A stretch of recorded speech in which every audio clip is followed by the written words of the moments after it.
আসসালামু আলাইকুম ও রহমতুল্লাহ। পুরুষদের দৈনন্দিন জীবনে অনেক কাজকর্মে নিজেকে ব্যস্ত রাখতে হয়। আর এই ব্যস্ততায় বা দুনিয়াবি আসক্তিতে পুরুষরা এমন কিছু কাজ করে যা দুনিয়াবি আমল এবং আখিরাত দুইটাই ধ্বংস করে দেয়। চলুন জেনে নেওয়া যাক পুরুষ জাতির ধ্বংসের এমন 8টি গুরুত্বপূর্ণ কারণ। 1 নম্বর হলো নেশায় আসক্তি। নেশায় আসক্তি বলতে সিগারেট, মদ ইত্যাদি পান করা। আল্লাহ পাক পবিত্র কোরআনে বলেছেন, তোমরা নিজেদেরকে হত্যা করো না। 2 নম্বর জাফরান রঙের পোশাক পরিধান করা। নবীজি সাল্লাল্লাহু আলাইহি ওয়াসাল্লাম আমাদেরকে জাফরান রঙের পোশাক পরতে সাফ নিষেধ করেছেন।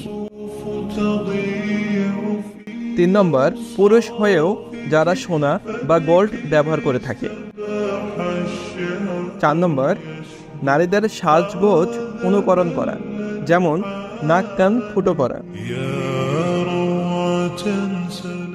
5 নম্বর সিল্কের কাপড় পরিধান করা। 6 নম্বর টাকনুর নিচে কাপড় পরিধান করা। নবীজি সাল্লাল্লাহু আলাইহি ওয়াসাল্লাম বলেছেন, এটা জাহান্নামী পুরুষের লক্ষণ, অর্থাৎ যে ব্যক্তি টাকনুর নিচে কাপড় পরিধান করবে সে জাহান্নামী।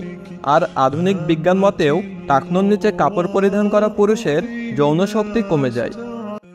7 নম্বর ইচ্ছাকৃতভাবে জামায়াতে নামাজ আদায় না করা এবং ইচ্ছাকৃতভাবে ফরজ সালাত ছেড়ে দেওয়া।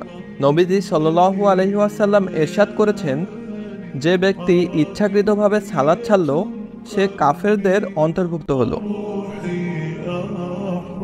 8 নম্বর দৃষ্টি সংযত রাখতে না পারা। নিশ্চয়ই চোখ, কান ও অন্তর এর প্রতিটি সম্পর্কে তোমাদের জিজ্ঞেস করা হবে।